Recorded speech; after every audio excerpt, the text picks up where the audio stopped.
Heil og sæl kæru hlustendur og verið velkomin í hlaðvarpið með lífið í lúkunum. Ég hef núna komið með þægilega fyrir hérna í hægindastólunum í podcaststöðinni af Nýbýlaveginum, þar sem ég tek upp mína þætti þessa dagana. Og það er heldur betur farið að hausta. Ég sé það ekki bara á fjúkandi laufblöðunum, heldur líka á röddinni minni.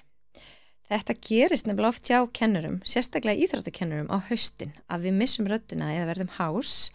Mögulega er þetta samblanda kannski af einhverju smá haustpest líka, en þetta er ekkert grín og ég veit að hún Valdís Ingibjörg sem kom til mín í viðtalum raddheilsu fyrir nokkru væri ekki par ánað með mig núna.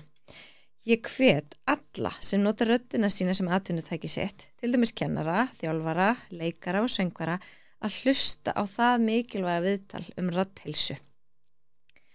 Þetta er nefnilega ótryggt og óvarið, sem sagt, röddin okkar. Ef við missum röddina, þá gætum við mist vinnuna. Það er nefnilega bara þannig. En talandi haustpestar, þá er einstaklega mikilvægt að borða hollan og góðan mat og taka inn þau bætiefni sem við teljum okkur ekki fá úr fæðinu okkar.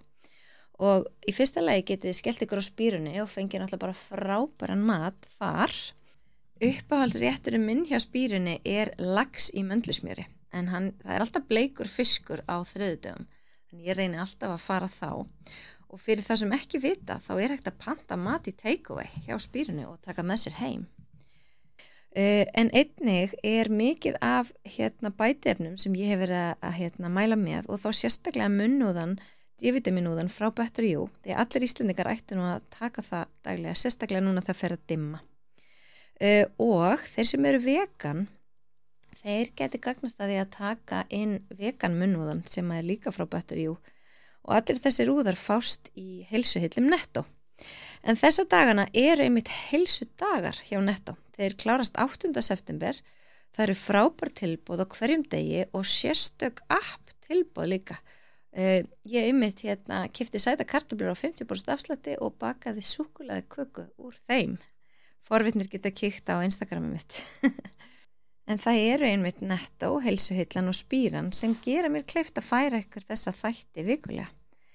En að lokum langar mig að þakka fyrir falleg skilaboð sem ég hef fengið vegna viðtals sem var tekið við mig og var birt á mbl.is í vikunni.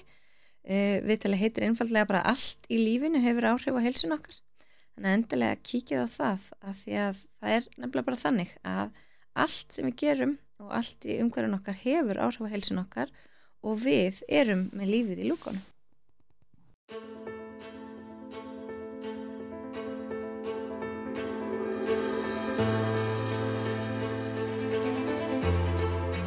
Gestur minn í dag er hún Heiðdís Snorradóttir sem er næringafræðingur og eigandi Endurnæringar. Vertu velkomin. Takk innilega fyrir. Gaman að sjá þig. Já, sömuleiðis. Þetta er svolítið eins og mætti segja hot topic mataræði. Algjörlega. Verður bara heitari biti. Er það ekki? Jú. Endalausar tískubylgjur og enginn veit hverju það að fylgja og hverju ekki og hvað er satt og hvað er ekki. Og maður reynir að fylgja bara öllu og svo verður maður alveg ringlaður í hausnum að þeir eru búin að fylgja allt og mörgu og svo allt í henni er eitthvað tvennt sem bara meikar ekki sens og er kannski jafnvel að tala móti hvort öðru og maður hélt að væri bara gott og gilt. Einmitt. Þannig að mig langar svolítið að kannski fara yfir þetta, þú veist hvað er góð næring og þú veist hvernig við gerum þetta einstaklingsbundið og hvernig þetta fyrir áhrif á heilsun okkar og alls konar. Algjörlega, það er bara við að völl. En það ekki. En mig langar svolítið að ég byrja bara aðeins að kynnast þér. Hver er Heiðdís og þinn bakgrunnur? Heiðdís Snorradóttir er mikil áhuga manneskja mat og hefur haft gaman að því að elda alveg bara frá því að hann var 16 ára eitthvað svoleiðis og var alltaf að dúlla sér í eldhúsinu með ömmu og mömmu og báða ömmuna bara algjöru matgæðingar. Frétti síðan að langa minn, hún var svona hálfgerður svona næringafræðingur í sér og hafði mikinn áhuga á svona bara heilsu og mataræði strax bara og hún er fædd 1902 eða eitthvað þannig að þetta er bara svona gegnum gangið áhuga á mat og hvað matur gerir fyrir okkur en einnig þá ég var í líffræði og kláraði líffræði og svo fór ég í næringafræðina og þá kviknaði svolítið áhugi á bara mat og næringu og líka bara matarhegðun. Akkurat. Og svo hef ég bara þróan áhuga bara smám saman, rétt mér svolítið að þroskast þarna. Og það náttúrulega alltaf eitthvað nýtt að koma fram og fólki kringum vera svona hálfgerð tilraunadýr, þú veist, með það, þú veist, hvernig líður núna, hvernig líður að þessu eitthvað svona. Og svo líka bara, þessi vísindi breytast svo hratt. Akkurat, það nefnilega það sem að gera þetta svo flókið. Þannig að áhugasviðið mitt ofta breytast, en hefur svolítið verið fast frá því að ég kynnti mér fyrst svona meldingu og geð- og taugaþroskaraskanir, að því að ég sem sagt, mastersverkefni mitt snerist í kringu það. Okay. Og þá verið að skoða svolítið áhrif mataræðis á einkenni ADHD og einhverfu, og svo var einhver eingrein sem var svona einbra og kannski var að tengt eitthvað OCD, en þetta var allt bara svona eitthvað svona samantækt og svona verið að skoða heimildir og kannski ekki hægt að taka beinan sannleika frá því, en gaman samt að fá svona vísbendingar að það sem við erum að borða, það getur jafnvel haft áhrif á sko eiginlega okkar bara til þess að læra nýja hluti, getur haft áhrif á einbeitingunni hjá okkur og bara atorku yfir daginn. Og svo núna hef ég bara mest áhuga að taka viðtöl við fólk, bara að vera mín næringaráðgjöf og læra bara alltaf meira og meira einstaklinga og samfélag okkar, hvernig það, Hvernig virkar svona næringaráðgjöf? Sko, stórti spurt, en þetta er spjall, þar sem að fólk verður svolítið að opna sig og kemur kannski með bara eitthvað svona lítið markmið, bara ég upplifa alltaf orkuleysi eða meldingi mín bara í tómu tjóni og kemur með eitthvað svona engangspunkt og svo göngum við bara alltaf út frá því. En ég vinn með ákveðin strúktúr í næringaráðgjöfinni, þar sem að ég legg mikla áherslu á að verða meðvituð hvernig rútínun okkar hefur áhrif á matavenju hjá okkur. Og ég meina ég tek tillit til hvort fólk sé að stundar reglubundna hreyfingu, jafnvel bara hvernig vinnu það stundar. Þannig að við getum ekki verið að ráðleggja, eins og ég hef sagt margátt, pípara versus kannski einmitt bara bókara eða eitthvað sem bara í 8-4 vinnu og svona fyrirsjáanlegir kaffitímar á meðan að pípar kannski með ófyrirsjáanlega kaffitíma, mæðir mikið á pípurum. Meiri líkamleg vinna. Meiri líkamleg vinna og minna aðgengi að mat. Þannig að fyrsta skref hjá þeim kannski mitt að vera með eitthvað matabox, vera með meira aðgengi að matnum og ég beða ofta að kaupa matatöskur, vera með eitthvað svona lítinn kæli í bílnum eitthvað, því að þú býrð í bílnum, þú vinnur í bílnum og það verður svona smá meiri fyrirsjáanleiki. Og svo einmitt bara fólk ofta með eitthvað svona markmið þegar í lok tímans. Já, ég ætla að fylgjast með þessu þegar kemur að mataræði, en þetta svo ótrúlega einstaklingsbundið og ég mikið áhuga á ADHD fólkinu mínu sem kemur ótt og títt, tala mikið, förum með víðan völlin, gengur kannski svolítið illa að skapa ykkur rútínu kringum máltíðir, að þetta svo duglegt fólk. Síðasti þáttur var einmitt ADHD og heilsu. Okay. Þannig að þetta frábært að við kannski förum aðeins inn á þá mataræði tengt því í þessum þætti og fáðu bónus. Einmitt, já, klálega. Þannig það mikill áhugi fyrir þessu, sko. En það er ekki beint til neitt ADHD mataræði, ekki svona engar ráðleggingar í rauninni. Þannig að fyrstum sinn þá snýst þetta allt bara matarvenjur og hvað hvetur fólk til að borða yfir daginn. Þannig að það fólk sem með ADHD og duglegt að borða yfir daginn oft með þessa hvata. Þannig að gengur vel að setja sér eitthvað svona möntur eins og ég ætla alltaf að borða áður en að ég fer út að hreyfa mig. Ég ætla alltaf að borða því þegar ég er búin að hreyfa mig. Og vera með svona litlara reglur í stað þess að hafa kannski alveg bara fasta tíma. En svo náttúrulega eru sumir sem þurfa bara að hafa áminningu í símanum sínum, vera með einhvern reminder forrit eða eitthvað þannig. Finnst þér þá líklega að þeir sé að gleyma að borða? Já. ADHD. Og það er alls ekki viljandi. Nei. Þetta bara gerist. Það er svo mikið að gera hjá mig, bara klukkan 3 og allt í henni bara kalla svengdin og ég bara, oh my god, ég er ekki búin að borða neitt í dag. Það var alls ekki það sem ég ætlaði mér að gera í dag. En þá erum við kannski svolítið mikið að hugsa, ok, hvað væri sniðugt fyrir að fá þér að borða? Þannig að við sjáum að náttúrulega bara fjölbreytni í mat skiptir miklu máli. Ekki bara það að fá inn nægilega mikið af próteinin. Það er ekki bara fókusin sem fólk á að hafa. Meltingin, hún virðist skipta miklu máli og tenging við geð- og taugaþroskaraskanir orðin svolítið skýr kannski svona gut brain connection. Akkurat. Og það er alls ekkert eitthvað glænýfræði. Það með fyrst að tala eitthvað líki gut syndrom, en svo svona, það sem ég lærði svolítið í mínu var svona gut brain connection og microbiota, þarmaflóran og svona meira svona, orðið hans vísindalegur og meira konkrét. Gætur eitthvað farið aðeins dýpra í það hvað að gerast í líkamann og af hverju þetta hefur svona mikil áhrif á andlega heilsu? Það sjálfsög bara hvernig meldingin okkar að bregðast við matnum sem kemur niður, hann að valda bólgum eða hann að stuðla að góðri þarmaflóru, við að rækta góða bakteríur eða við að rækta slæmubakteríur. Þannig að, og þá það sem kannski, þarna skiptir máli að við kannast við að hafa fiðrildi í maganum, að þá það í rauninni hvernig okkur líður í hausnum en ekki hvernig okkur líður í maganum, en samt kemur tilfinningi fram einhvern veginn í maganum. Og svo þannig að þetta þetta pinkaflókið, en það því litríkar því betra. Akkurat. Og því minna sem við erum að hengja okkur á okkur 1, 2, 3 hollar fæðutegundir, eins og ég maður borða alltaf avokado, borða alltaf epli eða borða alltaf banana, að þá smám verður það samt svona einhæf þarmaflóra, þannig að meiri fjölbreytni getur til dæmis verið að telur eitthvað svona plöntupunta. Já, Kristín Linda hefur verið að tala það sem hefur verið það svona, við erum svolítið fyrir að tala meir það heldur en að telja þessar hita einingar, þó að sé alveg gott að vita hvaða orka í matnum, þá það samt ekkit endilega að bæta meldinguna, að vita hlutföll kolvetni, fitu, próteins og þannig. Þannig að þarna var reynirunni lúmst að innvikla meiri trefjar, og þannig að trefjar, hollfita, það svona hjálpar svolítið við að þá upplifa meiri veljan í meldingu og þá kannski meiri gleði andlega líka, ef þetta make a sense. Og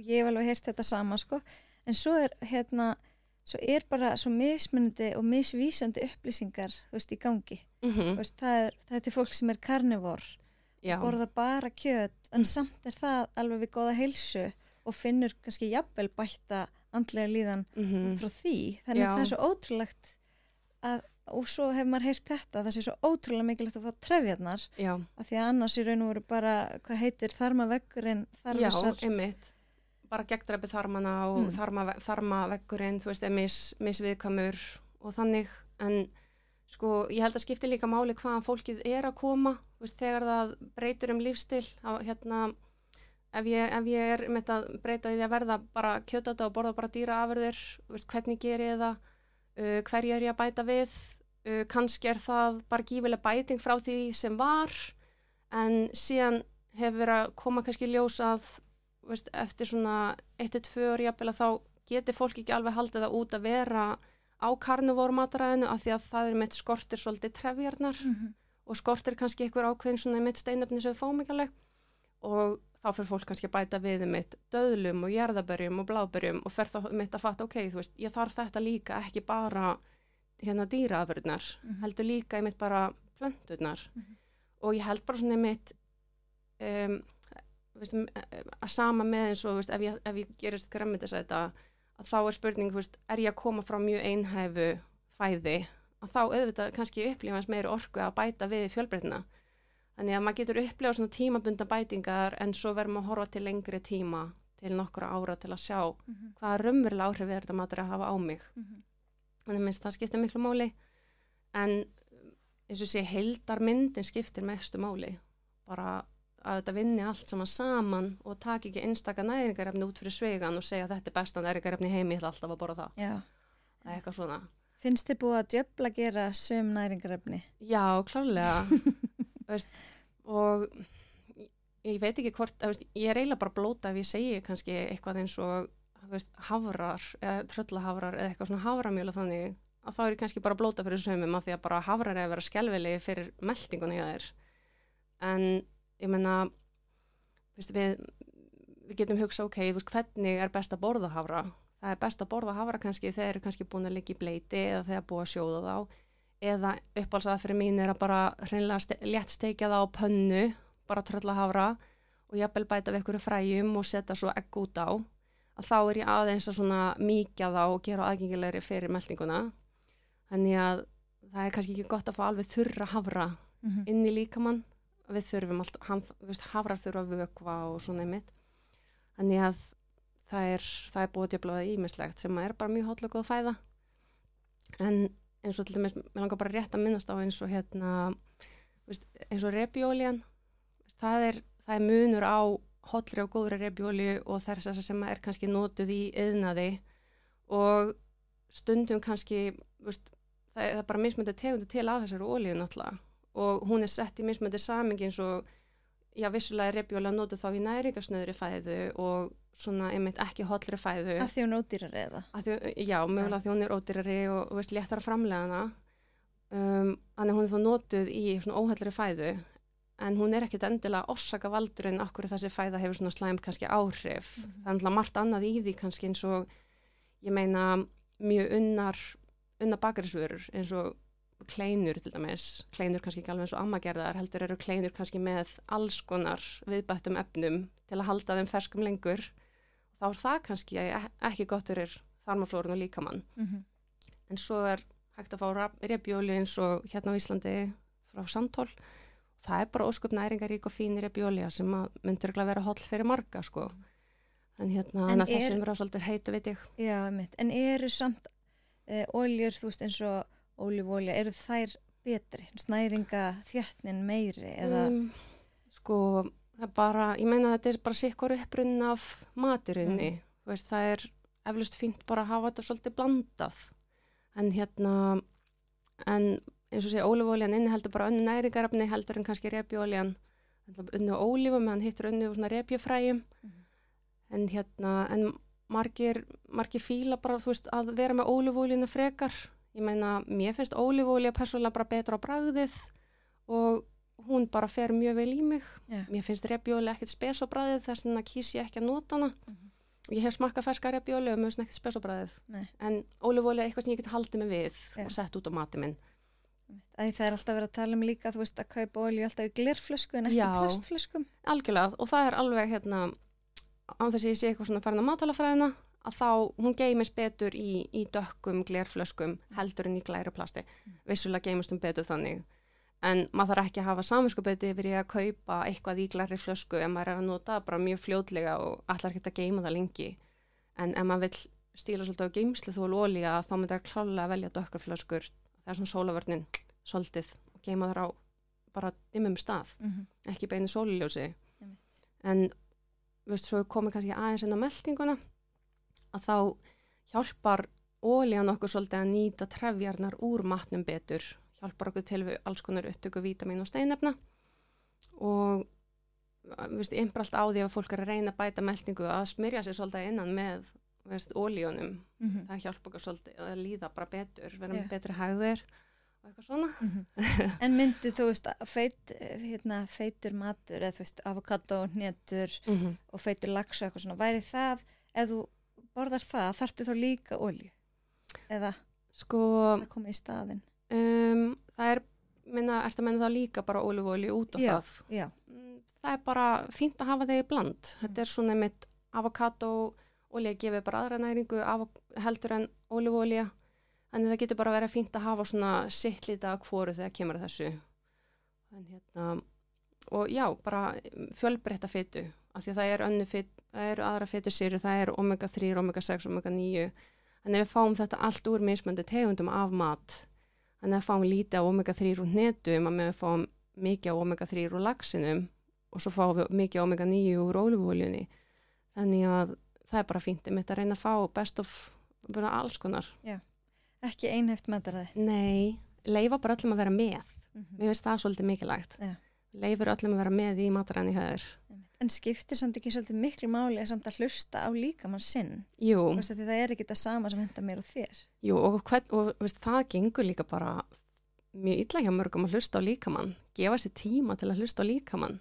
Og það er eitthvað sem að maður jafnvel þarf að læra. Gefa sér tíma til að hlusta á líkamann, hvað er hann að segja mér í dag. Fólki sem er að hreyfa sig, hvernig ætlar að bregðast við þessari skyndilegu matalist hugsar jafnvel, þetta óeðlilegt í þessu uppljóðsnum svengd allt í hennum. Ég tengi svo við það sko. Þú veist. Dagana sem ég þetta crossfit-æfingu, þá bara ég helmingi svengri en ekki spurning. Hvíldardaga. Bara orkuþörfin bara ekst gigatíst. En þá skiptir miklu máli að svala þessari orkuþörf til þess að segja, þú ert að segja við líkamann, ég treysti þér hvað þú ert að segja við mig og ég ætla sko að næra mig núna. Svo bara þegar það er búið, þá upplifum við aftur svona aðeins meiri ró yfir kerfinu. En kerfið okkar er alltaf að senda okkur skilaboð og því miður þá er hægt að bæla niður náttúrulega svengt. Það er ekki gott til lengdar. Kannski alltaf lengi stundum að sleppa því að fá sér morgumat eða sleppa að fá sér hádegismat og jafnvel fasta, en ekki gera það að daglegri rútínu að hunsa svengt til dæmis. Einmitt, eða þú veist að nefna föstur, það er nú, en það er búið að vera svolítið svona, ekki kannski tískubylgja, en þetta hendar víst mörgum. Þú veist, eins og maðurinn minn borðar aldrei morgumat, hann bara getur það ekki, bara líkamann hans bara vill ekki mat fyrir en kannski 11 eða eitthvað, en svo borðar hann bara vel eftir það. Já, akkurat. Þá er hann bara búin að læra að hlusta á. Er það þá ekki fasta? Ég meina klálega, eðlileg fasta er kannski að við gefum meldingunni pási í svona 10-12 tíma, jafnvel 14 tíma. Það er bara, og meldingin bara fagnar því fríi að fá smá svona að slaka eins á. Og svo bara skiptir máli hvað við gerum eftir það.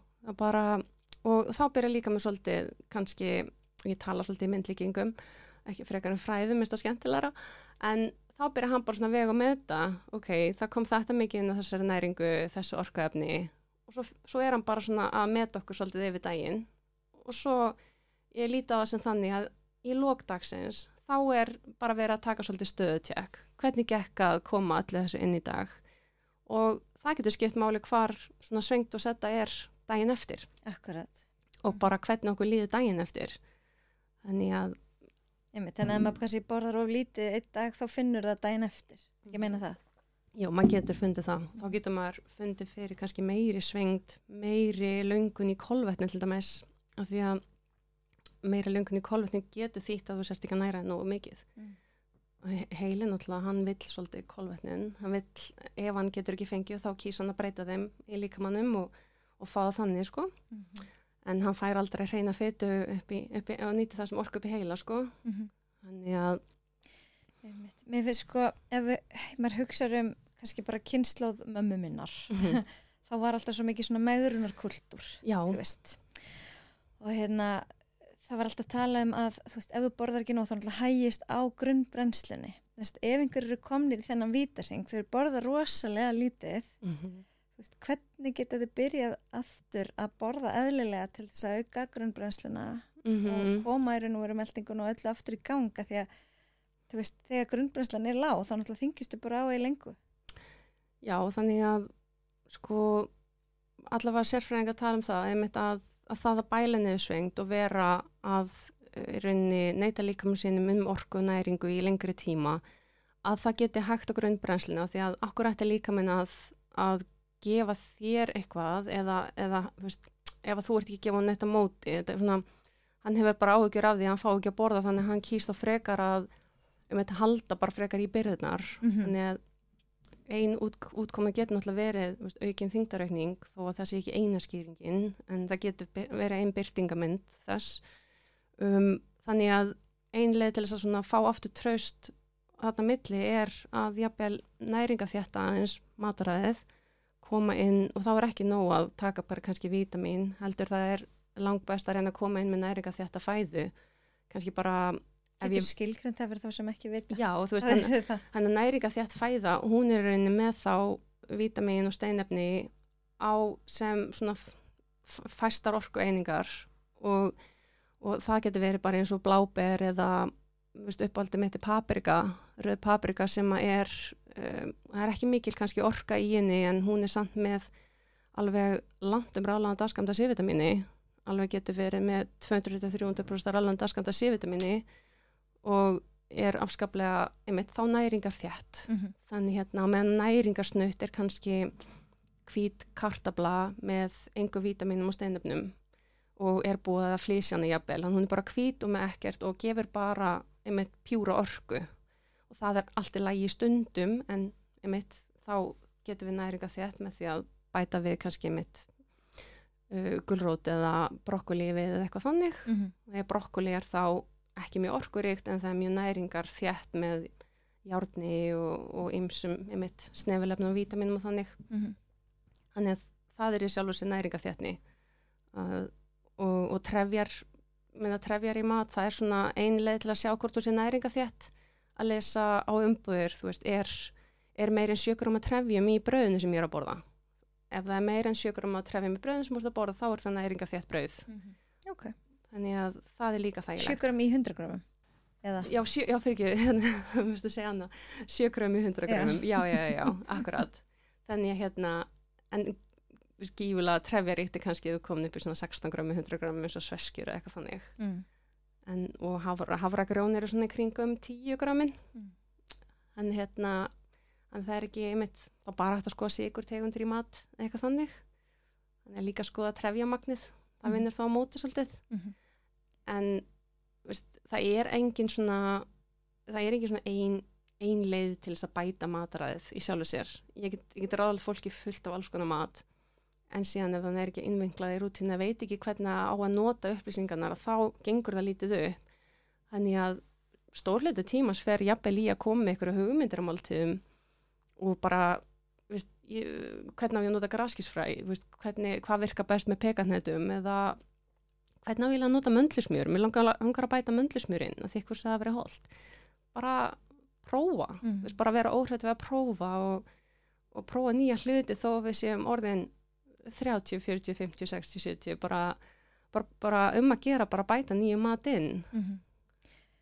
Þannig að, og líka þó kannski bara að bæta hægt og rólega inn. Já. Veist, ekki ætla að gera allt í einu. Nei. Það ekki, þú veist, að þú veist að breyta einhverju miklu, segjum bara að þú sért komin í þetta erfiða ástand, þú veist, að grunnbrennslan lág.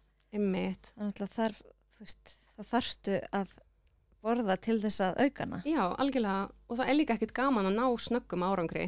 Það miklu skemmtilegra að hafa eins fyrir því og minna bara hlaupar að hafa fyrir því, fara út að hlaupa æfingar, taka styttri vegalandi, taka lengri vegalandi og svo allt í einu taka þátt í einhverjum keppnum og þá kemur árangurinn í ljós. Þannig að það skemmtilegra að vinna að þessu smátt og upplifa svo árangur eftir nokkra vikur eða mánuði í staðinn fyrir að upplifa snöggan kannski árangur sem endist ekki neitt. Og maður hefur jafnvel ekki hugmynd hvernig það gerðist. Þannig að skyndilausnir ekki eitthvað sem að ég vinn með, en ég hjálpa fólki að hætta að nota skyndilausnir og ekki megrun en eitt svoleiðis. Bara hvernig lítur húsið út sem að þú vilt búa í bara út ævina eða jafnvel þegar þú ert gömul eða gamall eða eitthvað svoleiðis. Hvernig vilt að það líti út? Byrja bara að vinna í því núna, byggja góðan grunn, þú veist, og gera þetta bara svolítið fallegt og fínt. Akkurat. Þannig og líka bara, þú veist, maður getur líka lýst þessu við að innrétta íbúð, þú veist, bara langar verðilega innrétta á nýtt, langar að bæta inn í matræðið mitt smá, þá byrja ég að kaupa með nýjan sófa og svo koma þau og þú veist, gera þetta svolítið svona bara augljósu stóru hlutina sem getur kannski verið, þetta bara bæta inn meira próteini og hollari fitu og svo ætla ég að fara að flækja þetta, kaupa með tepp og svona, þá ég svona þess að fimbúsa, prófa nýja ávexti, prófa ný ber og prófa nýtt gremmiti og svo svona fer maður bara að nostra við íbúðina, þetta hús sem þú býrði í sem líka með henni rauninni, sko. Þannig að mér finnst það svona, já. Þetta skemmtileg samlíking. Þú veist, að make a mess sense fyrir mér, sko. Já. En að því vorum að tala þú veist, alla þessa upplýsinga óreiðu. Já, algjörlega. Finnst þér samfélagsmiðlar hafa mikil áhrif? Já, þeir hafa náttúrulega rosa mikil áhrif. Og ég finn mikið mun á fólkinu mínu sem mjög virt á samfélagsmiðlum og þeir fólki sem hefur ekki orðið fyrir áhrifum á samfélagsmiðlum, það er bara allt öðruvísi andrúmsloftið. Það auðveldara að vinna með fólki sem hefur ekki kynnst Instagram til dæmis og svona Facebook og því dæmi, að því að það með fullt af upplýsingar sem veitir henni ekki alveg hvað á að gera við. Þetta margt gott sem sett inn á Instagram en fyrir svona bara meðaljón eða þannig, þú veist, erfitt að átta sig á því hvort það sé sannleikur eða ósannandi. Það kemur oft ekki ljós fyrir mörgum mánuðum eða árum seinna að þetta var í rauninni bara bull og vitleysa. Þannig Hvernig aukum við þá næringarlæsi? Næringarlæsi? Við bara við aukum næringarleysi sko hjá sjálfum okkur með því að hætta að gleypa við öllu nýju, með því að læra að hlusta á líkamann hjá okkur, með því að gera okkur svolítið að svona svolítið tilraunadýri með að bæta inn nýju í mataræðið og við rauninni, þú veist, það hjálpar auðvitað alveg að læra hvar finn ég prótein í mat og gott fyrir að borða mismunandi tegundar af próteini, bara þú veist, fisk, kjöt, kjúklingabönir og þannig.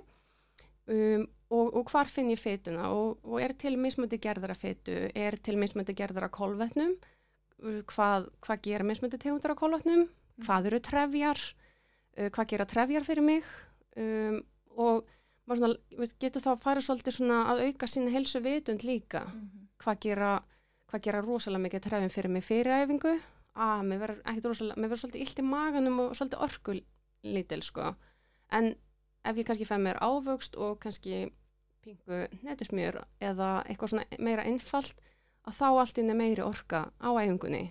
Af því að með svona, maður þarf alltaf fyrir að rauninni lesa í sinn líkama held ég.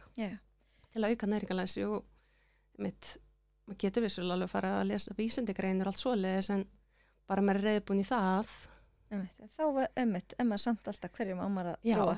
Akkurat. Það eru ekki alltaf margar rannsóknir sem sína fram á sama hlutin til þess að maður geti tekið í trúverðu. Ein rannsókn segir ekki nei. Nei, ein rannsókn getur gefið bara vísbendingar að eitthvað mögulega sé að gerast og þess vegna eitthvað sem heitir systematic review eða meta-analysis, að það svona samantektar rannsóknir sem að þá taka til hundruð í jafnvel þúsunda rannsókna og eru að nota ákveði kerfi til þess að flokka þessar rannsóknir. En það svona meira eitthvað sem að næringafræðinga gera, sem að matvælafræðinga gera og prófessorinn næringafræði og doktorinn næringafræði vinna við þetta að sekta út rannsóknir sem að gagnast okkur en eru kannski bara að reyna að svara ykkur ákveðni spurningu. En eins og ég segi, þú veist, sem betur fyrir þá þurfa ekki allir að lesa vísindagrein okkur einasta degi, eins og ég segi, þú veist, það fólk sem vinnur við það. Akkurat, í háskólanum og alls konar. En nú sá ég í vikunni frábæra frétt að skólamatur verður núna frýr fyrir börn frá og með þessu hausti. Já. Og mér finnst þetta svo gullið tækifæri til þess að, þú veist, bæta mataræðið og jafnvel að kenna þeim leið, næringalæsi og heilsulæsi. Hvað telur þú að þurfa að hafa í huga, þú veist, varðandi mótun matarvenja? Af því þetta hefst í bernsku. Já, bara hjá börnum þá, það bara, og skiptir bara miklu máli að við séum ekki að skipta matnum þá í hollan og óhollan mat, heldur skiptir máli þá að skólarnir segja þá einbættir að kynna allan mat fyrir krökkum og eins konar svona bræðleikaþjálfin eða mataþjálfin eins og Anna Sigga hefur verið að tala svo mikið og Berglín Lilja, næringafræðingur líka og þannig að þær hafa svolítið verið í því en eins og ég segi bara umræðan mat þarf að vera svona jákvæðum nótunum og afskaplega snið til dæmis ef við erum með svona einhvern veginn, þú veist, salatbar og leyfum krökkum að smakka, þú veist, salatost, smakka sólþurrkaða tómata, ólívur og eitthvað svona að við svona opnum svolítið inn að matarheim fyrir krökkum snemma. En þau eru ekki búin að móta sína matarvenjur alveg strax, þannig að þau geta alveg smakka nýjan mat og svo alveg bara kjörið tækifæri líka í skólum að vera með eitthvað svona því að ef vinkoninu vinur að smakka nýjan mat þá er þú líklega til að gera það líka þau bara hlusta svo mikið að horfa hvort annars svolítið þarna þannig að barn sem ofskaplega dögulegt að borða getur hjálpað barni sem ekki dögulegt að borða fjölbreyttara en eins og ég segi bara gríðalt tækifæri til þess að móta þetta svolítið að bjóða upp á alls konar mat En maður hefur alltaf áhyggjur að ef að vera að fara að spara það verður það bara gjöruninn matur. Já, algjörlega.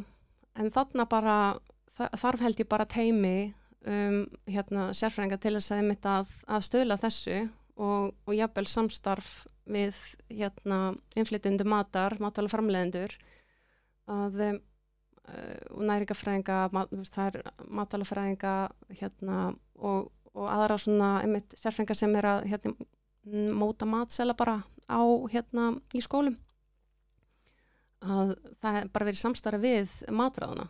Ég held að það sé eiginlega mikilvægast og það er alveg hægt að borða sko ódýran mat en samt að hafa hann hollan. En svo er líka alveg hægt að velta fyrir sér ef við erum að leggja mikið sparnað í matinn núna, mun ekki þá bara einstaklingarnir borga seinna með kannski verri heilsu. Akkurat. Að einhvers það munum við borga.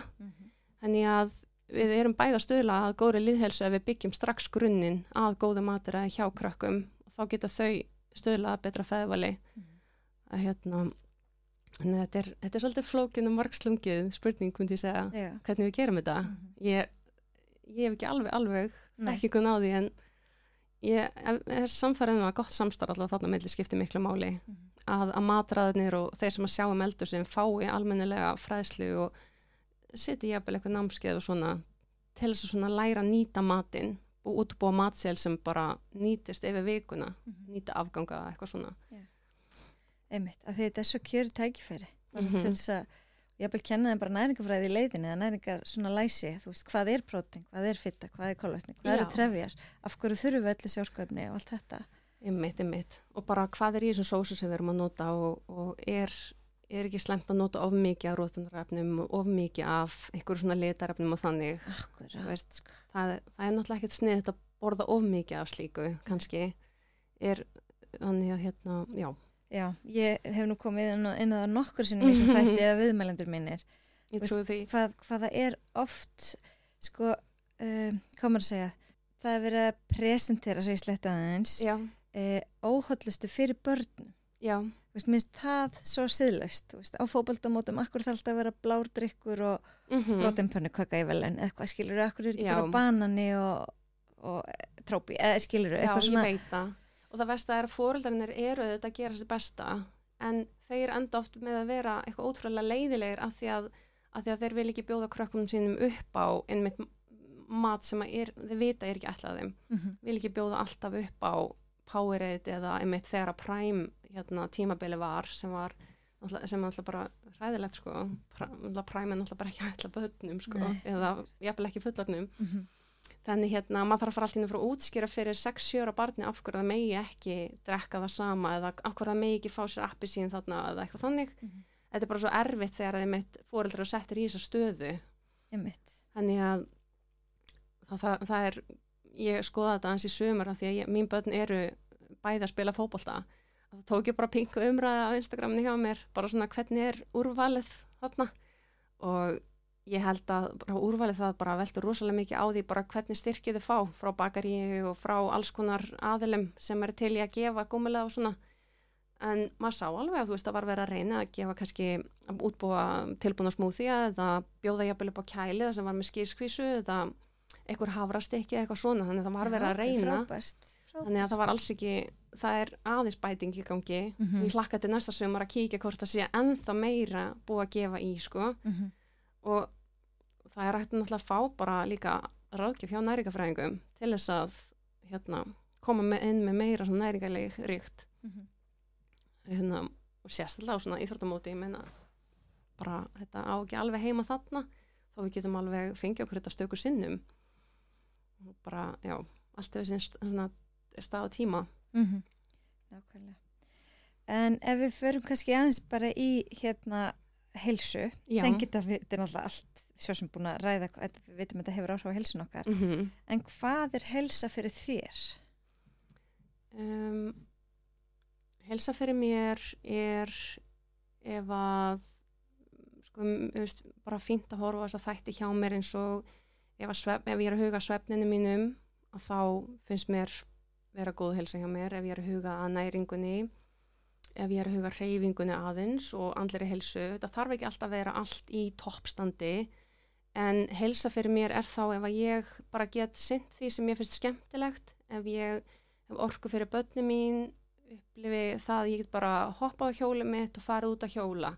Það er ekki að vera snillingur í að hjóla, en bara ég get gert svona þessa basic hluti, farið út í búð og haldið á 2-3 innkaupapókum á þess að verða þreytt og vera bara svona einmitt til staðar fyrir fjölskyldunum mín og börnum mín, ekki upplifa það mikið orkuleysi, ég geti ekki stíð upp á sófanum, hlýtur bara eitthvað þá að vera í gangi með heilsunni hjá mér. Þannig að að vera heilsuhraustur er svolítið svona afstætt hugtak, það þarf ekki að vera allt í toppstandi til þess að upplifa góða heilsu. Það fer bara algjörlega eftir í svona hvað fólk er svona, hvernig líður þér vel í þínu lífi? Hvernig upplifir þú eins og þú sért bara virkur einstaklingur í samfélaginu? Bara þannig að heilsa er bara mjög vítt hugtak fyrir mér og það er ekkert endilega að vera laus við algjörlega langvinna sjúkdóma, heldur kannski bara vinna með þá og leyfa þeim að vera til staðar í þínu lífi, vinna með það lífskeiði sem þú getur verið með. Það make a sense. Já, algjörlega sko. Þannig að það að upplifa sig svona, það er sjálfur sér bara að svona líða vel með það sem maður er staddur núna. Að upplifa maður sig að hámarka svona sín tækifæri í lífinu. Ég þarf ekki að vera að klífa Everest, ég þarf ekki að vera að taka þátt í 100 km hlaupi til þess að vera heilsuhraust. Bara einmitt. Ég held að það sé svolítið útgangspunkturinn. Meikar ekki svolítið sens. Bara 100%. Já. En mér langar svolítið kannski aðeins að fara í að því að þú segir á heimasíðinni einhvers staðar heilbrigt samband við mat. Heldur það eru margir bara hreinlega að upplifa kvíða vegna, þú veist, allar þessar upplýsingar sem eru í gangi og jafnvel líka svo sitt samband við mat? Já, þessi skilgreining heilbrigt samband við mat greip mig svolítið af því að sko já, þú veist, það getur verið ákveðin kvíða bak við því að vera með óheilbrigt samband við matinn, en hvernig það lítur út er mjög mismundi. Ég skilgreindi snemma heilbrigt samband við mat það að skoða venjur hjá mér eða öðrum, bara skoða rútínuna, skoða innsæið, þá kemur inn á meltinguna og svengd og settu og síðan að skoða það sem maður setur ofan í sig, þessi næringuna. Þannig að þetta var svona skilgreiningin mín á svona heilbrigt sambandi við mat og heilbrigt samband við mat þarf ekki að vera endilega þannig að maður sé alltaf að borða hollt og sé alltaf bara 100% standi og allt sé bara 100%, það er ekki heilbrigt samband við mat. Heilbrigt samband við mat er að hlusta á líkama sinn, næra sig vel, vera með ágætis rútínu. Ef það kemur rútínuleysi þá er maður fljótur að fara aftur inn í rútínu og heilbrigt samband við mat er ekki að borða stöku sinnum ís eða borða stöku sinnum nammi eða borða snakk á laugardögum eða eitthvað þannig. Þannig að óheilbrigt samband við mat er eitthvað sem hefur þróast út í þá óheilbriga matarvenjur og aftengingu við svengd og settu, að vita ekki hvenar maður er satt að svangt sko. Og svo jafnvel ekki hafa gott næringalæsi. Að það getur verið svona ein útskýring á kannski óheilbrigt samband við matinn. Þannig að maður getur svona stigið fyrsta skrefið í átt að heilbrigðara sambandi við mat með því að kynnast svolítið matnum sem maður er að borða, efla næringalæsi sitt, hlusta svolítið meira á líkamann, efla meltinguna sína og rýna í rútínuna. Þannig að það væri svona skref í átt að heilbrigðu sambandi við mat, en maður hefur líka alveg komist að því að heilbrigðu sambandi við mat er ekki eitthvað sem allir geta átt í. Og það er svo sem allt í lagi, það er bara það getur verið alls konar ástæði fyrir því. Það getur verið vegna einhverfu eða vegna einmitt eitthvað svona fötlunar eða bara eitthvað svona sem maður hefur kannski ekki stjórn á, jafnvel eitthvað sjúkdóma eða eitthvað slíkt. Þannig að heilbrigt samband við mat er ekki eitthvað sem að kannski allir geta endilega öðlast og það er allt í lagi. Þannig að það er, en maður getur svona verið nærði að eiga í heilbrigðara sambandi við mat að þannig að maður getur svona sett sér eitthvað skilgreiningu á því sem að manni, kannski líðum maður bara vel með sitt fæðuval. Það er held ég bara best og hvenær nákvæmlega maður á í heilbrigðu sambandi mat er bara held ég svolítið afstæða hlutur og kannski svolítið heimspekilegur hlutur. Þannig að já, ekki endilega sama fyrir alla. Nei, þannig að það er ekki ein skilgreining á heilbrigðu sambandi við mat. Það lítur ekki eins út fyrir alla, myndi ég segja. En eins og varðandi átröskun, er hún þá, þú þú veist, allt annað en óheilbrigt sambandi mat? Þú veist, hún miklu stærri eða þetta bara... Átröskun auðvitað eitthvað sem að sko kemur bæði inn á næringu en kemur samt mest inn á sko sálfræðina. Þannig að átröskun alltaf eitthvað sem að sálfræðingar meira að vinna með og þurfa alltaf að byrja að vinna með. Átröskun auðvitað líka ákveðin röskun verður ákveðin röskun á matarvenjum og getur skapa ákveð óheilbrigt sambandi við matinn vissulega. En rótin oftast andleg sko, þannig að Þeir flokkar sem geðsjúkdómar. Já, algjörlega einmitt. Þannig að það þegar ég vinn með fólki með átröskun til dæmis að þá alltaf eitthvað svona undirvinna búin að fara í gang kannski með andlegu líðan með eitthvað áföll eða eitthvað svona eitthvað vinna með sálfræðingi líka, eitthvað undirbúningsvinna búin að eiga sér stað og algengt að þá sálfræðingur sé kannski búin að vísa, búin að meta það að þessi einstaklingur sé búin að vinna aðeins með sína átröskun og geti núna að fara að vinna með sínar matarvenjur og átt þá í heilbrigðara sambandi við matinn. Þannig að það er svona eitt sko. Við þurfum náttúrulega að borða. Það ekki þetta að forðast bara. Við þurfum náttúrulega að borða en það bara mismundi hvaðan fólk að koma þarna. Já. Það búið að vera akkurat mikið í fréttunum núna, alls konar tengt næringu. Kannski tók ég bara eftir því að ég var undirbúin með þáttinn. En ég tók eftir því að það var verið að embætti landlæknis birti ný viðmið fyrir orku og næringarefni. Já. En þau höfðu ekkert verið endurskoðað í 10 ár. Nei. Mér finnst það svo ótrúlega langur tími með hvað þetta fag þróast hratt. Já. Að þeir breytis ekki nema á 10 ára fresti. Er það ekki skrítið? Sko það ég get ekki alveg svara fyrir þau. Nei, hvað finnst þér? En þetta auðvitað mjög óþægilegt, þessi tími sem skapast. Þetta fyrir 10 ára þá var mataræði einstaklega ekki alveg eins og núna. En þetta einskýringin náttúrulega svo að það erfitt að framkvæma svona rannsóknir og það tímafrekt líka en það þarf mjög sterkt heimi til þess að gefa út nýja ráðleggingar og það þarf gríðarlega undirbúningsvinnu til að gefa út alveg nýja ráðleggingar og þó það séu komnar með nýja ráðleggingar þá þær samt alltaf byggðar á gömlu ráðleggingunum þannig að það ekki eins og fólk hafa verið að borða alveg kolvitlaust fyrir 10 árum. Það bara búið að einfalda jafnvel komna nýja rannsóknir fram og kannski þeir sjá sér færa á að breyta einmitt kannski hækka fyrir ákveðin næringarefni að því að það kemur í ljós að fólk ekki að borða nógu mikið eitthvað ákveðin mat og eflaust einmitt vantar jafnvel bara fjármagn í svona, þú veist að efla lýðheilsuna þarna næringarlega séð að skapa tækifæri til þess að uppfæra þetta kannski tíðar en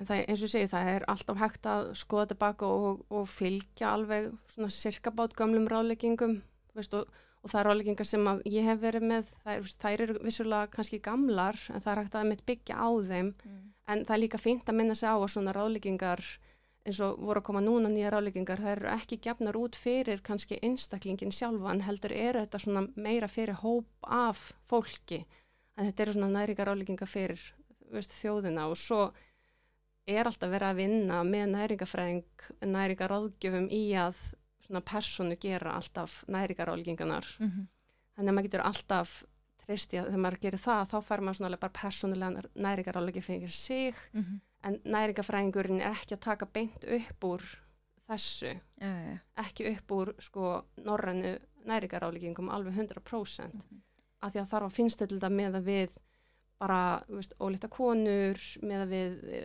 einhverju næringaskort og þá þarf að finnst þetta mataræðið og íþróttafólk, það kannski bara íþróttafólk, já, algjörlega, þannig að þetta bara svona almennar næringarráðleggingar og svo meira spesifik fyrir þá sem eru kannski með nýrnasjúkdóma, þeir sem eru með járnskort, þeir sem eru með sykursýki og þá alltaf best að vinna með þá bara næringafræðingum og það svo gerðar sérráðleggingar líka fyrir þannig hópa.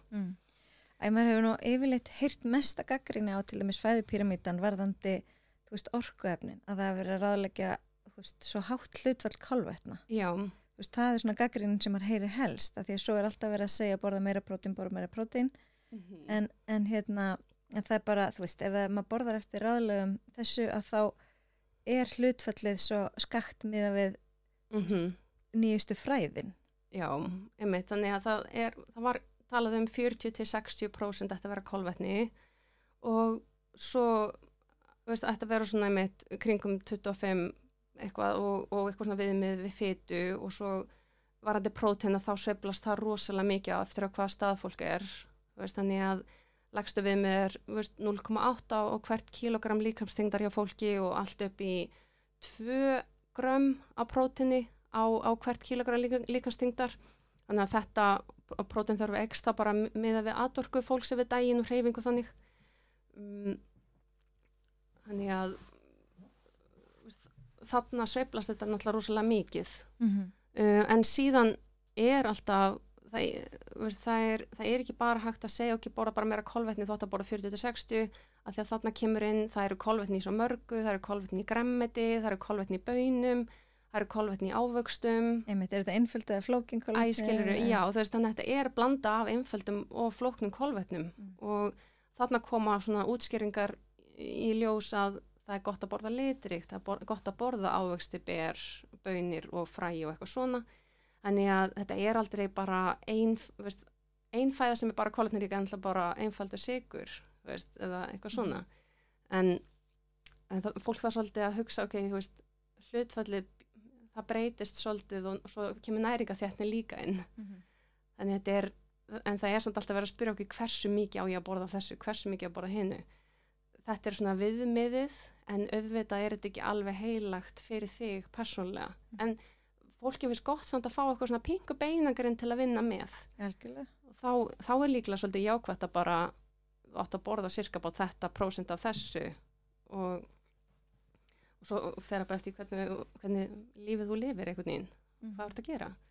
En rannsóknir sína fram á að til dæmis lágkolvetna mataræði það hentar illa íþróttafólki og ég held að íþróttanæringarfræðingar myndi vera sammála mér því að lágkolvetna mataræði ekki kannski gott fyrir íþróttafólk. Nei, en svo eru sumir langkvæmlega bara þannig, veist, en svo prófa eitt vinur minn sem búin að vera að pröfa á sér einmitt, og það virka fyrir hann. Algjörlega, þannig að þetta svona einmitt þá eins og annað, þú veist, þá eru flestar rannsóknir hafa sýnt fram á, auðvitað kannski koma eitthvað dæmi þar sem þetta virkar ekki og þar kemur þessi frábæri líkaminn að hann kannski bjarga sér og þess vegna einmitt auðvitað ekki þannig að maður segir þetta virkar alls ekki eða eitthvað þannig, en flestar rannsóknir hafa sýnt fram á þegar maður svona einmitt í heildina litið, þá ætti þetta virka fyrir flesta.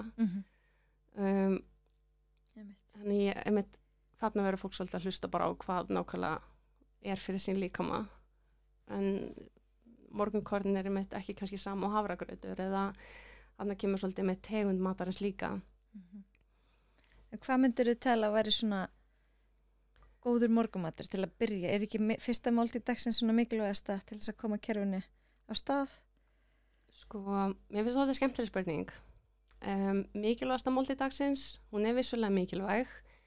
Það samt, eins og sé, alveg hægt að sleppa því að borða morgun og borða hádegismat. Já, en það þá morgumaturinn. Skilur við? Þá það mitt fyrsta máltíð dagsins. Þannig að fyrsta máltíð dagsins, hún setur kannski svolítið tónin fyrir daginn. Þannig að sú máltíð ætti kannski að vera svolítið fjölbreytt, gefa svolítið svona fjölbreytta næringu, kannski ekki bara prótein, en kannski smá næringarefni, steinefna, vítamín, þú veist, graskisfræ, kannski bláber, þú veist, næringaþétt, kannski músli, gríska jógurt, skyr, og svo ef maður vill ekki mjólkuvörurnar þá henta mörgum að fá sér kannski bara 2 egg og hnetur og eitthvað fræ út á það, en eða jafnvel bara súrdegsbrauð með avokado og veist, það alls konar útgáfur. Þetta bara einmitt hvað manni líður vel með og hvernig áhrif hefur þetta á svengd og settu yfir daginn. Þannig að það fínt að hafa svona ABC á milli morgumatar, bara bera að rúlla svolítið með mismunandi morgumat, þannig það ekkert eitt réttur morgumatur, en almennt séð hann svona svolítið mitt prótein, trefjaríkur, litríkur og skemmtilegur, góður á bragðið, gefur kannski smá svona velíðan líka andlega og þú fær svolítið svona orkumikil inn í daginn.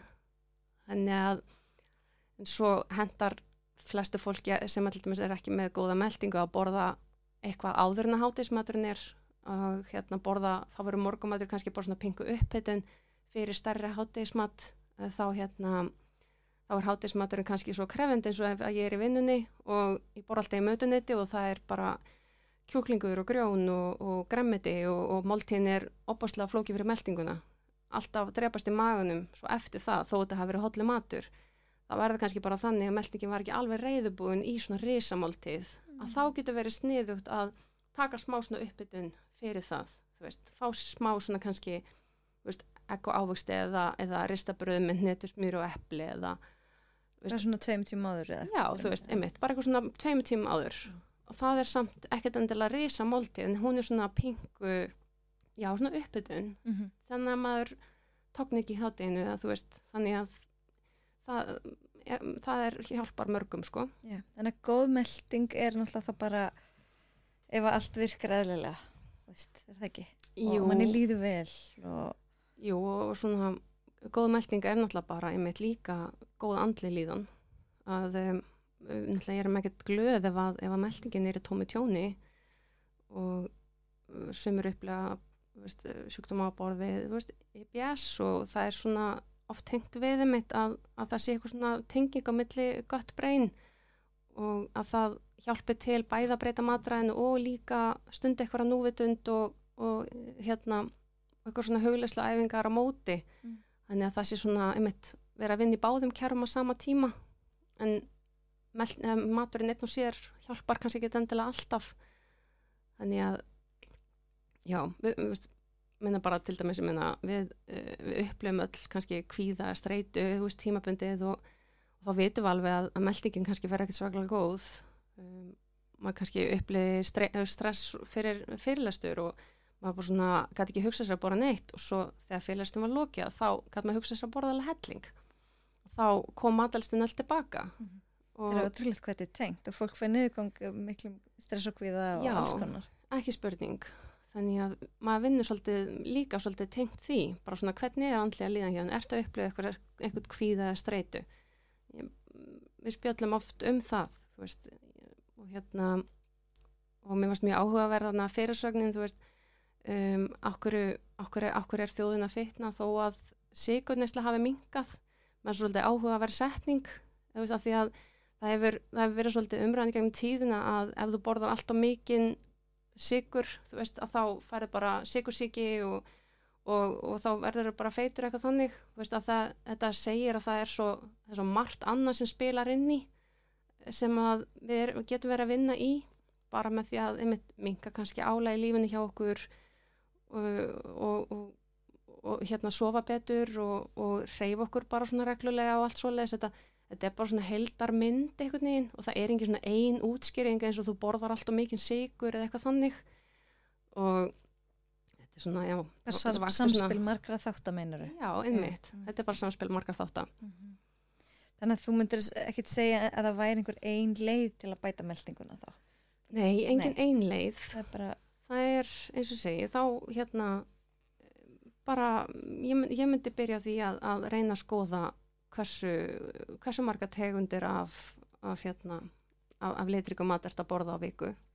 Bara ert að borða kannski bara epli og banana, þá er það kannski gott og blessað, en það er kannski ekki alveg að bæta meldinguna hérna. Skoða þá að bæta við 2-3 tegundum öðrum á ávöxtum. Þarf ekki að vera mikið.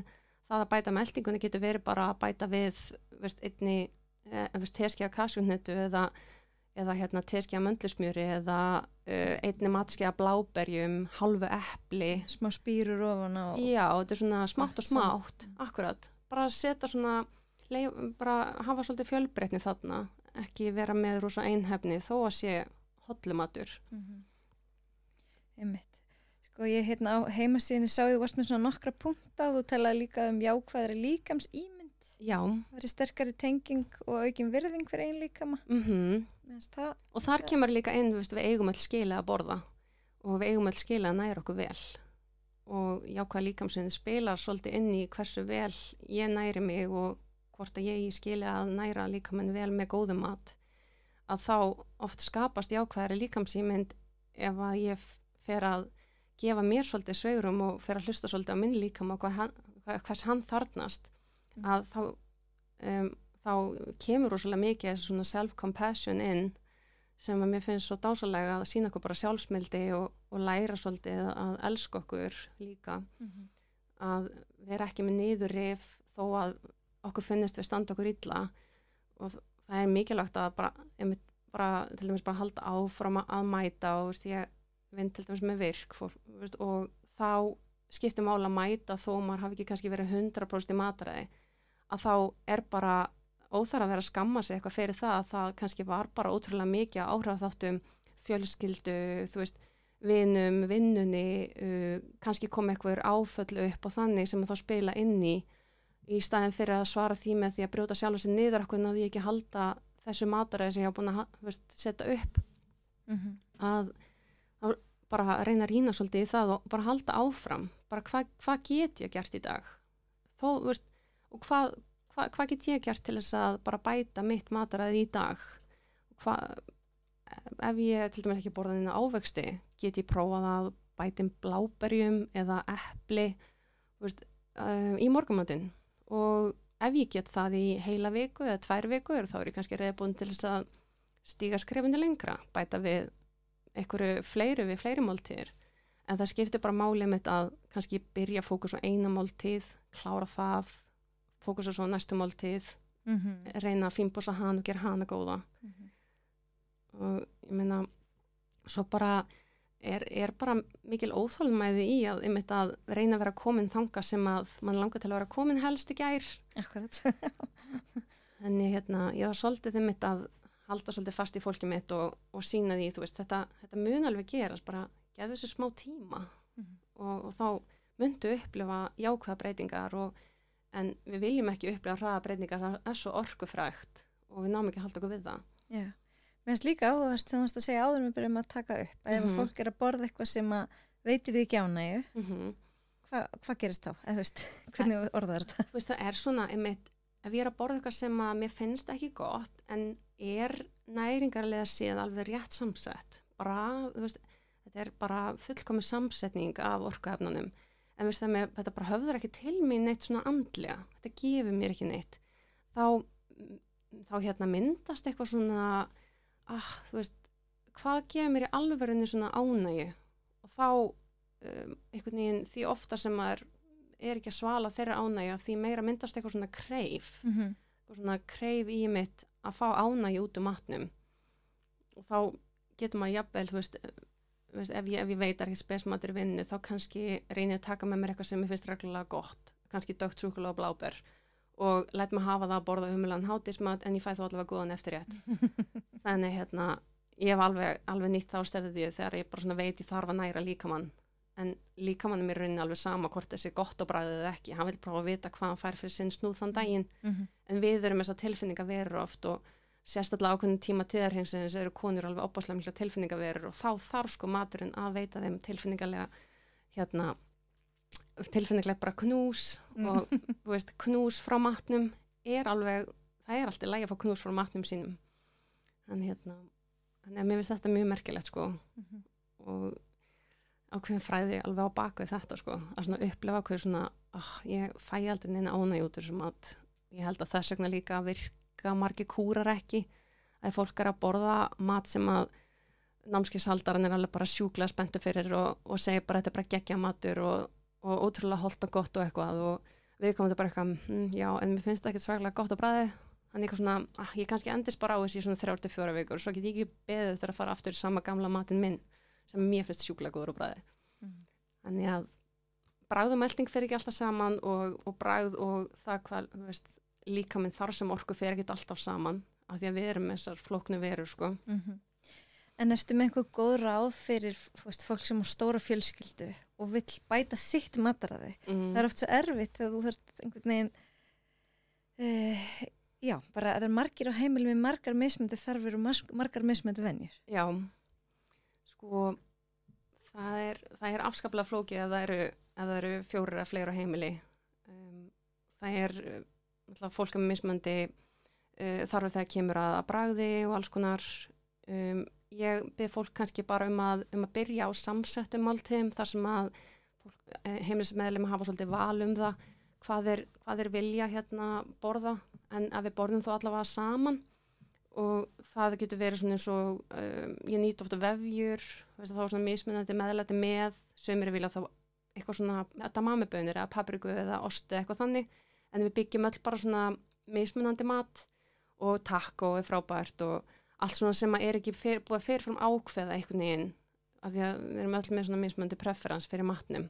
En svo náttúrulega bara fínt ef að einhver hefur tíma til þess að, og pör hafa tíma til þess að skipulegja eitthvað vikumatseðil, setjast niður einu sinni í viku og segja kannski, hvað ætlum við að borða næstu 5 daga í kvöldmatinn til dæmis. En að við reynum ekki að byrja á því að reyna að stýra mataræði allra, heldur byrjum kannski bara á því að skipulegja kannski aðeins kvöldmatinn okkar. Svo þegar það er komið í fasta rútínu, þá getur verið gott að skoða aðeins ískápinn, skoða aðeins skápana, taka þetta svolítið í skrefum. Kannski vil maður bæta sér í hnetum og fræjum, þá bara býr maður til eitthvað svona múslíbar og þá hjálpar það að svona innvinkla þannig skipulega smátt og smátt. En ég held að stóru boltanir sé alltaf þegar foreldrar reyna að stýra mataræði barnanna sína of ört, sko. En við getum kannski byrjað á að bjóða upp á eitthvað svona mitt hollustu í kvöldmatnum og svo hefur fólk svona val það að smakka það svolítið. En við þurfum líka að gefa þessu svolítið aðlöfna tíma, ætla okkur ekki á mikið í einu, ég segja. En eins og fólk sem býr eitt, það er náttúrulega líka erfitt. Já. Maður kannski nennir ekki elda eitthvað svaka stóra máltíð, þessi einan alltaf. Einmitt, og þá skiptir alveg máli að nýta auðvitað afganga, en þarna skiptir líka máli kannski að nýta sömu hlutina í marga máltíðir. Kannski var ég með kjúklingi matinn, þá ætlum ég að vera með kjúklingavefja á morgun og vera að vinna kannski með svipa grænmeti kannski, en auðvitað getur það svolítið mikið matasóna þegar það er svo stóra umbúðir oft og það er pressan að kaupa svo mikið í einu og þannig að þá það er svolítið næs að nýta, frosna baunir, frosin ber, sem sagt það er bara, það sem er svona frosið er alveg næringaþjætt líka. Þannig að þá getur maður reynt að vera með eitthvað svona, nýta grænmetisbuff eða nýta eitthvað sem að, kynna sér hvað má frista og þá verður fristið svolítið venur líka þarna. Og svo getur maður bara svona skammta sér svolítið máltíðin, en erfiða náttúrulega við það, að búa eitt stundum er kannski að manni leiðist kannski að borða, og maður er kannski þá ekki að borða reglulega kvöldmáltíðir af því að auðvitað toga heimilismeðlimur oft í mann að fá sér að borða, þá verður það svona helsta akkirið, það verður kvöldmáltíðina því allir þurfa að borða, en ef maður þarf að borða einn þá svona, það vantar hann félagslega þátt svolítið, það verða með þetta raum að kannski finnst manni næs að hlusta á hljóðbók ef maður býr eitt, sko, að þá getur maður hlusta upp á hljóðbókina sína eða hlusta á útvarpið eða með fá sér að borða og gert það svona pingu aðtöp líka fyrir sig og það er ýmislegt sem að maður svona ráðlegur og í rauninni bara allt út frá persónu og karakter og alls konar. Þannig að það er flókið að vinna með bara ymsum einstaklingum, það er allt bara svona einmitt. Ég hef líka oft bent á það í heilsumarkþjálfuninni að því að sko að borða saman er svo félagsleg athöfn. Já, það er það. Og þú ert búin að segja að mataræði getur bætt líkamlega og andlega heilsu, en hún getur nefnilega líka bætt félagslega heilsu að vera með heilbrigt samband við mat, af því að þá ferði í saumaklubbana og þú ert að njóta og þú ert að, þú ferð út að borða eða hvað sem er, eða fundi, þú kannski ferðir eitthvað eitt, skilurðu.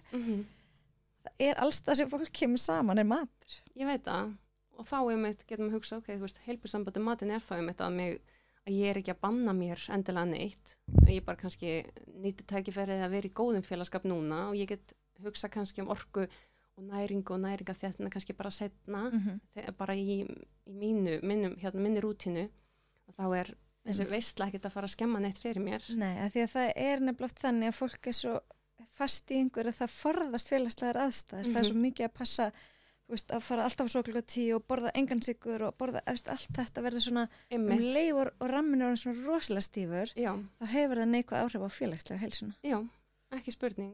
Þannig að þá getur maður spurt sig að því, þú veist, er ég alltaf að borða svona? Nei, ég er ekki alltaf að borða svona. Þá verður þetta líklega ekki einhver venja hjá mér að borða svona. Ef ég vinn við það mætir veislur á hverjum minnsta degi, þá kannski verður þetta venja, sem er mjög óalgengt. En því að maður getur svona, já, svolítið friðþægt sig með því, en vissulega vilja sumir bara velja vel þegar koma í veislur og ég fæ oft spurninguna bara, hvernig er best að borða í veislu, þú veist, er eitthvað sérstök aðferð sem mér líður alltaf svo illa eftir veislur í maganum, er eitthvað sérstök aðferð fyrir mig til þess að líða betur eftir veislur og veist á stundum er bara fínt að kannski fá sér pinkuliti að borða áður en maður fer í veisluna, kannski bara fá sér ef maður veit sirka bát hvað ef ég er að fara í kaffibóð, ég veit að það er bara einmitt kannski marískökur og brauðréttir, að þá get ég kannski bara fengið mér á henni fer, kannski smá rökkbrauð með kannski smjúr og osti eða kannski vil ég bara fá mér eitthvað svona sem ég er ekki að fara að fá, kannski soðið egg eða eitthvað svona pink og magafylli áður en ég fer, þá verður oft aðeins öðruvísi svona meiri velja en eftir á og svo ef maður vill eitthvað vera strategísku, þú veist, bara ég meina, bara, þú veist, maður þarf ekki að ofhugsa þetta held ég sko í því og kannski kannski áttu skilið mér sig að borða eftir veisluna ef að þetta var eitthvað svona næringasnauð sem að gaf þér ekki, þú kannski þarft ekkert endilega að sleppa kvöldmatnum, kannski getur þú bara aðeins úthugsa kvöldmatinn út frá því hvað þú fékkst ekki í veislunni og þetta kannski fá þér það þá í kvöldmatinn, það er svolítið strategían þá, líka minn þarf samt ennþá að borða þó þú hafa farið í veislu en ég nota þá strategíu persónulega svolítið, bara svona hvað fékk ég ekki í þessari veislu, ok, það þau kvöldmatinn fundlegt í hvernig er. Já, akkurat. En myndir þú segja að við ættum að geta fengið flest úr matnum okkar eða er einhver bætiefni sem að þú mæli með eða? Sko, ég mæli aldrei með bætiefnum eitthvað svona blind en almennt séð ættum við að geta fengið flest öll næringarefni, vítamín og steinefni úr bara ef við borðum allan mat en svo er svona mitt D-vitamin er eitthvað sem við fáum ekki nóg af yfir vetratíman þá er talað að ætti kannski að fara að byrja að taka inn svolítið af D-vitaminu þegar svona er að minnka sólaglætan sko og minna þeir sem eru vegan þeir þurfa að passa upp á B12 og svo mitt er alls konar svona en það er ekkert endilega hægt að gera sér heilbrigðari með endalaust af bætaefnum það er bara þetta ekkert mál að prófa en maður verður bara að passa sig mitt að er maður mögulega að sóa peningunum með því að kaupa of mikið af bætiefnum ef maður er svo líka að borða hollan og góða mat ertu kannski bara að fá ofgnótt af einhverjum vítamínum og steinefnum og þú ert kannski bara að sóa peningunum í alls konar fæðubótarefni sem einhver sagði við það myndu gera það heilbrigðari þannig maður þarf svolítið, já, þetta er það sem ég fer oft yfir í tímunum bara hvað nauðsynlega myndu þurfa og ég tek jafnvel einhver bara fæðubótarefni út hjá fólki ef mér finnst ekki nákvæmlega þurfa þess ég er bara alveg óhrædd við að segja bara hvað áttu mikið eftir að þessu bætaefni að ég held að þú þurfir ekkert að kaupa þetta þú ert að borða þennan mat og þá það eitthvað sem að næringarfræðingur spottar alveg þannig að það er kannski svolítið fyrir eftir ef það er einhver ákveðin matvæli sem viðkomandi borðar ekki að þá myndur bæta það upp með akkurat, að bara algjörlega út af þá fæðu óþolum, fæðu ofnami og þá eða bara preferans í mat eða jafnvel matvendni eða eitthvað svona varandi eitthvað svona skynjun brenglun og skynjun í mat sko og þá þarf maður aðeins að ráðleggja með við það þannig að en aldrei kaupa sér blind fullt af alls konar og ekkert endilega taka sko fjölvitamin bara blind ef maður er borða hollan mat það er ekkert endilega að það nýtist þér neitt umfram magni skóla líka bara út og losa sig við hann vill ekkert vera stútfullur af vítaminum og steinefnum og því er meira ekki betra þegar kemur á þessu endilega en ég einmitt ég held að maður þurfi bara svolítið að finna út og því miður þá er fólk bara svolítið tilhörnandi að sjálfur sig ef það er að bæta við einhverju sem að heldur að geti hjálpað og þannig að já Nei, þú veist, maður er alltaf að heyra mismundi það sem ég finnst svo áhugavert með hún Anna Tara sem var að tala um ADHD og heilsu. Já. Hún er svona búin að vera tilrauna dýr og sjálfur sér og hún var að tala um að synk hendaði sér svo vel. Hún, ADHD einkennin hennar minka. Já. Þannig að maður er svo ótrúlega, maður hugsa synk sem eitthvað allt annað, en það gerir hennilega, ef það skortir í líkamann manns, þá hefur það þetta jákvæð áhrif. Þannig að það er bara að pröfa sig áfram. Man þarf vel að bara prófa sig áfram. Já. Og það er ekki hægt að mæla fyrir öllum vítaminum og stefnum með snefilefnum sem þú þarft og það er einhverja vísbendingar að omega-3 geti haft jákvæð áhrif á heila starfsemina og taugakerfið. Þannig að þá getur maður að skoða, er ég að fá nóg omega-3 en með svona einstök næringarefni, það er ekki komnar almennar ráðleggingar þannig að það sé hægt að mæla með því fyrir þá sem eru með ADHD, þannig að maður stígur svolítið varlega til jarðar þar. Já, en ég fagna því samt alltaf að fólk uppgötar eitthvað svona, þá segja ég aldrei nei, þetta er ekki rétt sér að þetta meikar ekki sens eitthvað svona, af því að við vitum ekki allt þegar kemur að næringu og mataræði. Það er alltaf eitthvað nýtt að koma fram. Þannig að það sem er svo gaman að vinna við þetta, að því ég er líka að læra af fólkinu sem kemur til mín, bara alltaf á hverjum einasta degi. En mér finnst mikið búið að tala um magnesium. Já, það er mikið búið að tala um magnesium. Fólk er mikið að taka það bæði, bara fyrir líka við liðina og allt þetta, en líka bara til þess að, sofna og sofa betur. Já, en kannski mitt áður en að því gefnu að einstaklingu geti borðað bara venjulega mat, að þá væri sterkur leikur að kíkja í hvaða mat er magnesium áður en ég fer að kaupa bætaefni sem er magnesium sem er bara í svona fæðubót, af því að þetta er fæðu viðbót, að þá kannski er ég ekki að borða magnesium ríkan mat eins og bara möndlur og banana og eitthvað svona. Þannig að þess vegna virkar svona magnesium bara töflu svona vel á mig, en þegar bara til að spara pening og fá svona eins meiri orku þá út úr því, að þá myndi ég alltaf reyna að skoða hvaða matur inniheldur magnesium. Já. Og þetta vitum bara að ákveðin næringarefni þau stöðla ákveðin slökun og svona, en það er líka alveg algengt að fólk taki eitt svona næringarefni eins og magnesium, eins og járn og reynir þá bara fókus á að bæta það, en ef maður er bara að borða flest allar mat og getur borða flest allar mat, þá í sjálfu sér þarf maður ekki að áhyggjur af neinum svona skorti. Þannig að þetta er svona svolítið þarna sko. Akkurat, ég hef verið að taka bæði D-vitamin og B12, bara svona munnúða, ótrúlega þægilegt. Myndir að segja upptækan væri eitthvað öðruvísi með munnúða en töflum eða bara og samkvæmt því sem ég best veit að þá virka bara ósköp vel fyrir D-vitamin skort að taka líka munnúða. Það er ekki marktækum munur á því að fá D-vitamin þarna inn og það bara að skoða skammti sem maður er að fá í munnúðunum.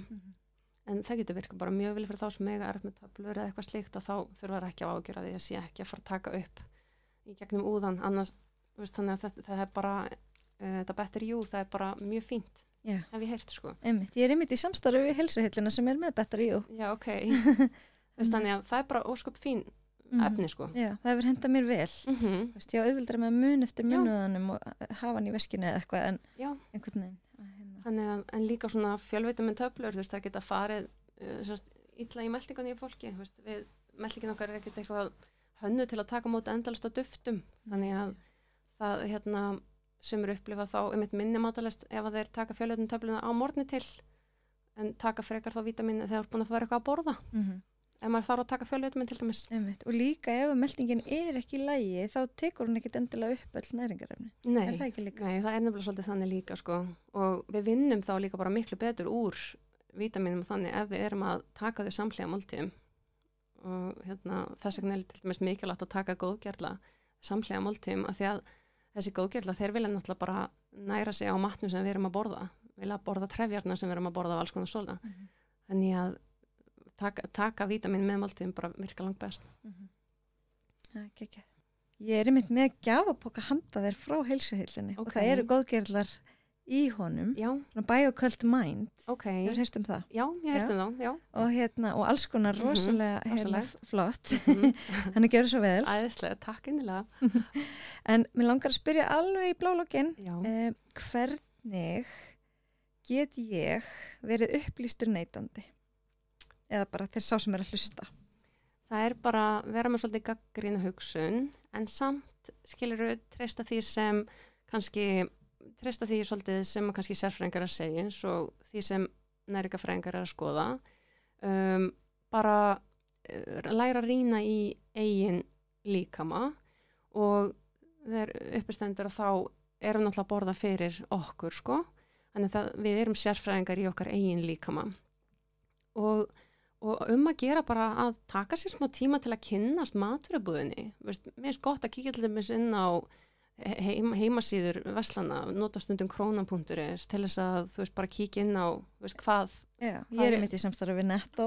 Já, ok, þannig að krónan og Netto líka er mjög þægilegar heimasíður til að kíkja og skoða hvað í matnum og ég nota oft í næringaráðgjöf bara að kíkja og sjá hvað þú veist og það þetta verslan á netinu hjá þeim líka. Já, einmitt. Svo þægilegt. Ég held að með þetta neytandi, hann tekur sér bara svolítið svona tíma í að kaupa matinn, hann tekur sér tíma í að skoða hvað hann að borða en svo, veist, án þess að ofugsa það kannski og bara kíkja bara nákvæmlega hvað, veist, skilja það sem ég að borða og mér finnst mjög gagnlegt þegar kom þarna fram með gjörunin matvæli til dæmis að það vakti örugglega marga til umhugsunar hvað þeir eru að borða og hvaða matvæli eru góð fyrir það. Ég geti örugglega heilan þátt gjörunin matvæli ég veit það. Í mjög stuttum máli getur þú sagt, þú veist, frá hvað eru gjörunin matvæli og hvað eru ekki veljað? Gjörunin matvæli eru bara mjög unnin matvæli sumi eru bara ágætt eins og jógurt og hrökkbrauð bara ágætlega holl og góð og meðan sumi eru kannski minna holl fyrir okkar í lengri tíma eins og selgæti og sykru matvæli og jafnvel mitt matvæli sem eiga endast mjög lengi sem mikið af rótarefnum mikið af rótarefnum og svona mikið af efnum sem kannski erum ekki alveg átt okkar á en gjörunin matvæli eru bara líka oftast með fleiri en 5 innihaldsefni og jafnvel eitthvað sem að finnst ekkert í venjulega eldhúsendilega. Þannig að það kannski komið svolítið langt frá því að vera náttúrulegt matvæli. Þannig ættum alltaf að velja það sem fæstum innihaldsefnum. Já, þú veist, ef við viljum byrja þar þá myndum við gera það. Já. All right. Erum við þá ekki bara búin að fara yfir það helsta? Jú. Endilega. Það ekki? Jú. Það segi ég bara takk æðislega fyrir að koma. Já, takk fyrir mig. Það var ótrúlega skemmtilegt. Ef þið vantar aðstóð við að komast á stað í átt að betri heilsu án öfga, þá langar mig að segja þér frá vinnustofu sem ég verð með í sjúkraþjálfunni í sporthúsinu 11. september 2024, ef þú ert að hlusta á þetta í framtíðinni. Og hægt verður að nálgast upplýsingar og skrá sig bæði á Instagraminu mínu sem Heilsuerla og á blogginu inn á heilsuerla.is. Þar verður linkur þar sem hægt að fá upplýsingar og skrá sig á viðburinn.